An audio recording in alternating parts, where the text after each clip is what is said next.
So Andy Ruiz it is. He will take on Anthony Joshua on June 1st at MSG as a late replacement for Jarrell Miller.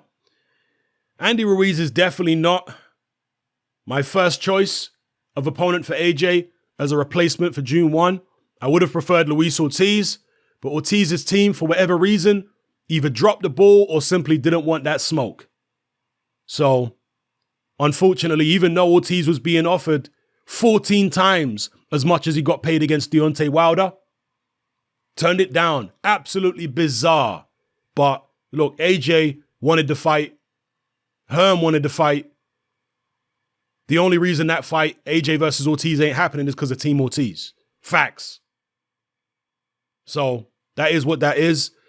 Hearn didn't have time to be messing around. He's got a whole company to run, multiple fighters that he promotes around the world, multiple shows that he's organizing at the moment, and he was negotiating with multiple different opponents for June 1st. He was under pressure from DAZN to get something signed. He was under pressure from Sky to get something signed because they wanted to start their promotional campaign for whoever does fight AJ on June 1. He didn't have time to be longing out negotiations for weeks and weeks and weeks. And anybody with an ounce of intelligence would have known this. So how Team Ortiz have managed to mess this situation up is beyond me. Idiots. That's all I can say. Absolute imbeciles. And so are all the people who were caping for Team Ortiz. Imbeciles.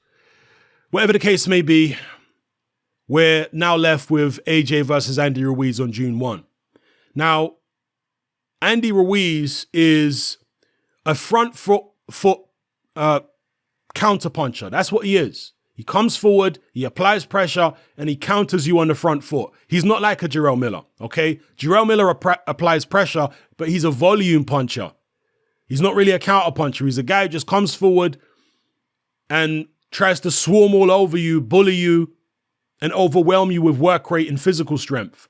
Andy Ruiz is more a guy he's more skilled than a Jarrell Miller. He's certainly got much faster hands. In fact, he's got faster hands than AJ. Facts. Andy Ruiz has got extremely fast hands. His feet are not particularly fast, but his footwork is decent enough that he's able to slip shots and get off counters. And at 6'2", 4 inches shorter than AJ, I mean, we saw him against Dimitrenko in his last fight right here. He was able to slip jabs like this from Dimitrenko, get inside and get shots off. Obviously, Dimitrenko is nowhere near as good as AJ, but he is similar dimensions to AJ. All right, so Ortiz is coming off this fight, which was, what, a week ago or something? So he should be, fight fit. I know he doesn't look fit. He looks fat, right? But this is a guy who's been the distance multiple times, like when he fought Joseph Parker and other times. He can go long in fights. His stamina's good. And as I say, he's a front foot counterpuncher who's very sharp, very fast hands. Limited, of course. Easy to hit, definitely. Not much head movement there. And I was actually disappointed when he fought Joseph Parker with how low his work rate was. Because he's never been a massive volume puncher, Andy Ruiz. He's somebody who prefers quality over quantity. But it was his chance for the world heavyweight title, and I just feel like he didn't let his hands go enough against Joseph Parker. A lot of people felt that Andy Ruiz beat Joseph Parker. A lot of people. I think even the Prime Minister or whatever of New Zealand came out and said that Parker got a gift. It was some prominent politician in New Zealand who basically said that we don't have a world heavyweight champion. Andy Ruiz won that fight. And a lot of people felt like Ruiz won. I personally didn't feel like Ruiz won. I feel like Parker did enough to win by at least a couple rounds. But hey, that's by the by.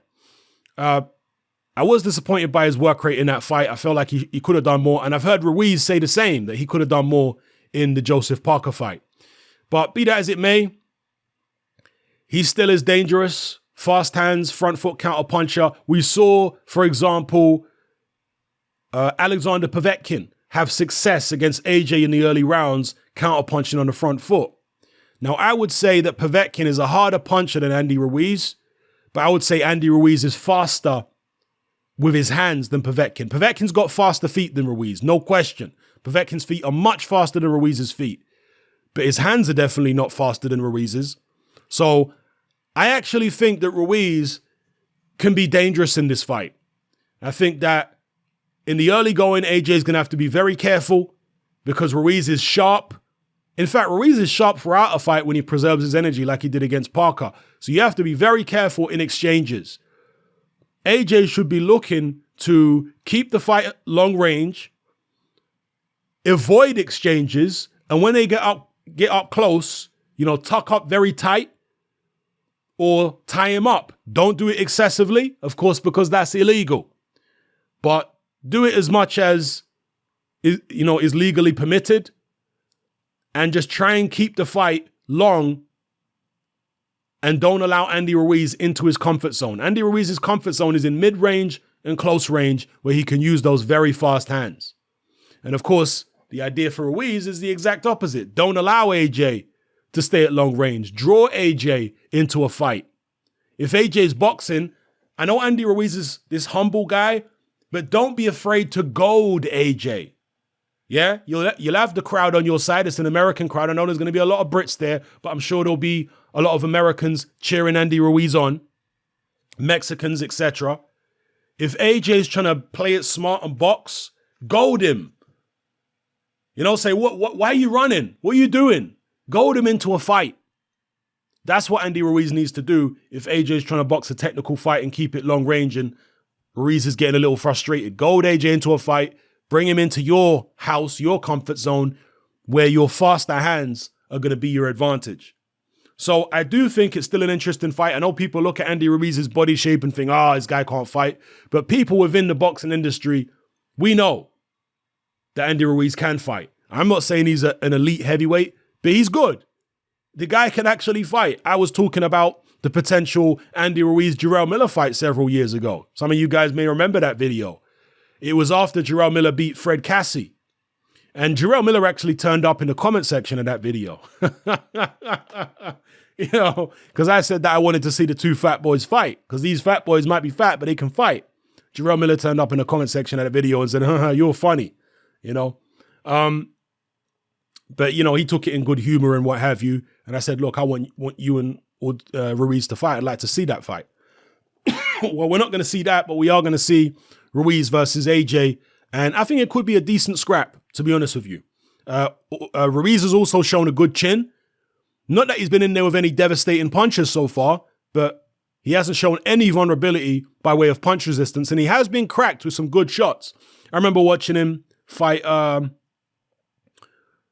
Tor Hamer? That guy from New York, he fought Tor Hamer, took a lot of big shots in that fight. Didn't budge him. He also fought, what's the other guy now? Joe Hanks. Took a lot of big shots in that fight. Didn't budge him. Took some decent shots off Joseph Parker. Didn't budge him. So he apparently has a good chin. We're going to see just how good it is when he fights AJ, because AJ is definitely going to hit him harder than he's ever been hit before. And we'll see how he holds up against it. I think it's a decent opponent for a late replacement. Not the first choice. I would have much preferred Luis Ortiz, but since Ortiz's team were not serious, we end up with Andy Ruiz. And it's not bad for a late replacement. It's not. Yeah, still a top 10 heavyweight, still a former world title challenger who pushed Joseph Parker very close in that fight. And many people believe he won. So yeah, they've managed to salvage the card. And it's going to be a hard sell because of Andy Ruiz's, less than aesthetically pleasing body. Because a lot of casual fans are going to look at him and say, well, this is some guy you dragged out of a pub. This guy can't fight. But they'd be wrong. He can fight. AJ is still a favorite. I've seen odds that online that AJ is something like a 20-1 on favorite, which to me is surprising that he's such a massive favorite. I mean, I expect him to be a favorite, but 20-1 on? I guess that's the casual money going in on AJ, right? That's the casuals. At those kind of odds, I mean, I want to see what the odds are for Ruiz, but if they're as long as I suspect they are, it might even be worth putting some money on Ruiz. Do I expect him to win? No. But would I be shocked if he did? No. He's a good fighter. Fast hands, and he has certain technical abilities which have the potential to give AJ, 'J plenty of trouble. Remember, AJ's fighting out of his comfort zone here. So if I was a betting man, which I'm not, I'd be tempted to take long odds on Andy Ruiz, truth be told, because the guy's not a mug. Yeah, in fact, if Andy Ruiz could get most of that body fat off of him and get down to maybe like 225, he might actually be a beast. I'm serious, because Ruiz could actually fight. But unfortunately, for whatever reason, his metabolism and whatever he's eating, he hasn't been able to get down to any kind of aesthetically, not just aesthetically pleasing weight, but it would also give him more mobility if he was lighter. He'd have quicker foot speed. He might be able to move his head a bit more as well if he was lighter, but it is what it is. Let me know what you guys think in the comment section below about Andy Ruiz being announced as AJ's next opponent for June 1, the late replacement. Let me know, people. It's happening. I'm out. Join me on Patreon.